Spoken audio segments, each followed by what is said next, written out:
Welcome back. Well, it's now emerged that government may have to pay for millions of J&J COVID-19 vaccine doses that we won't use. In fact, we could end up having to pay for around 11 million doses.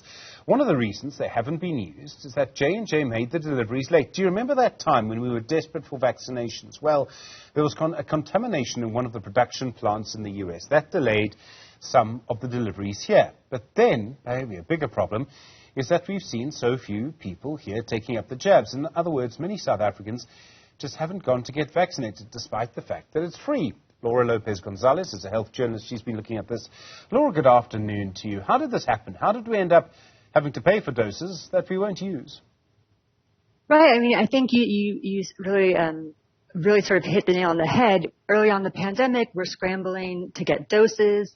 South Africa signed by April 2021. South Africa had signed a contract with Johnson & Johnson or J&J for about 30 million vaccines. But those vaccines didn't really start coming in en masse until about September 2021. That was partly because of the issues of the emergent vaccine. We found out later that doses produced here in South Africa had been shipped to meet European demand, for instance, as we waited.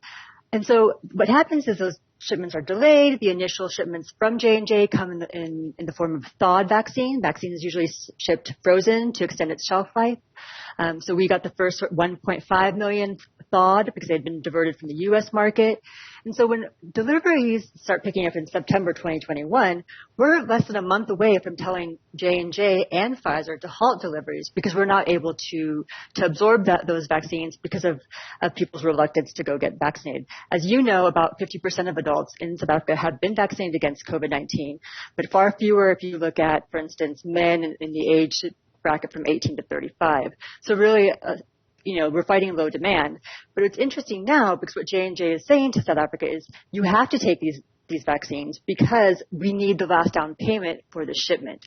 Both Pfizer and J&J required down payments on all the jabs and then an upfront payment upon each shipment. So J&J is really looking to close out this initial contract and get that last tranche of money. I mean, I suppose the lesson here is this is what happens when you negotiate with a gun to your head, right?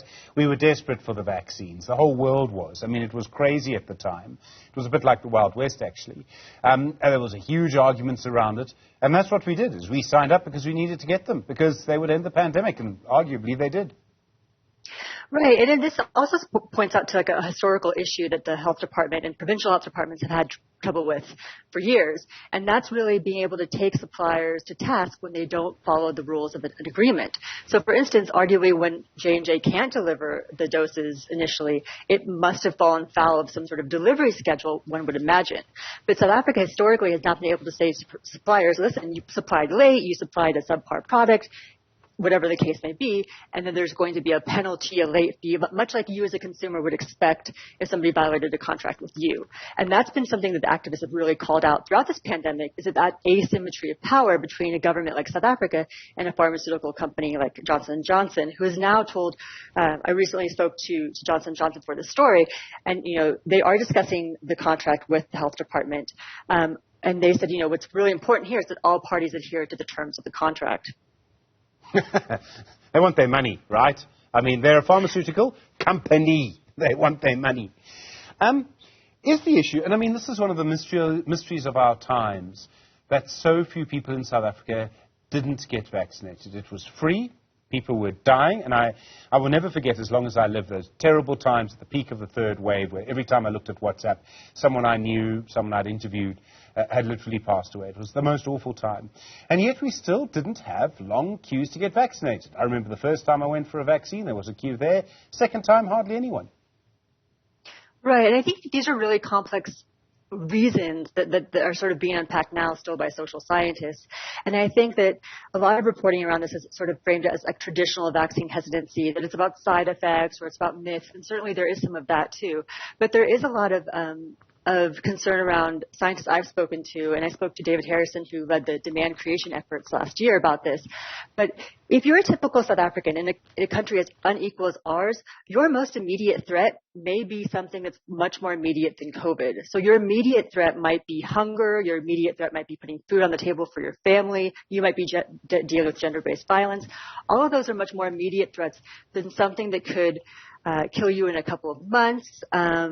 something that for which a vaccine will protect you for in the future. And those are complicated trade-offs that are not necessarily well understood, I think, in a lot of research that is really centered on the global north. If the pandemic, and I mean, counterfactuals aren't often very helpful, Laura, but if we hadn't had suddenly quite a lot of immunity, if the pandemic was still taking so many people from us, do you think it would be different?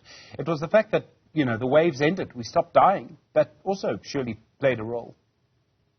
I think that might be a case, too. I think for a lot of people that I spoke to in my reporting on this around the country, they hadn't seen COVID. So in many communities, particularly in rural South Africa, it's not uncommon for someone to die without there really being a cause, just because we have poor access to health care. And so because we don't have access to rapid testing like they do in the United States or Europe, where you can go to the drugstore, pick up a test and say, I have COVID, that somebody would then know if you died, well, she had been diagnosed with COVID.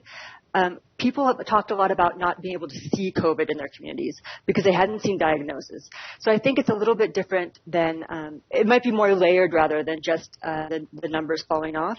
I think there's a complicated risk calculus that South Africans are doing in their everyday lives. And I think a lot of health officials are trying to figure out sort of how to get past that. And the health department has really moved to a very focused sort of district level campaign, trying to figure out where the hot spots where people aren't being vaccinated and trying to really listen to those communities to figure out what is the issue in this particular community and getting really hyper-local with those messages. But I think going back to these doses, I think there's a big question about what happens now. The health department could try to donate these doses back to COVAX. We still owe COVAX about 71 million rand for vaccines we procured through that mechanism. But it's very hard to unload these vaccines right now onto other countries. No one's buying vaccine right now, and many of the countries many poor countries cannot afford the no-fault compensation that Johnson & Johnson and Pfizer require. Laura Lopez Gonzalez, thank you. A health journalist, a cautionary tale in a way. And yet, if you were in charge of the health department at the start of the pandemic, would you have signed the contract? Maybe you would have. I might have.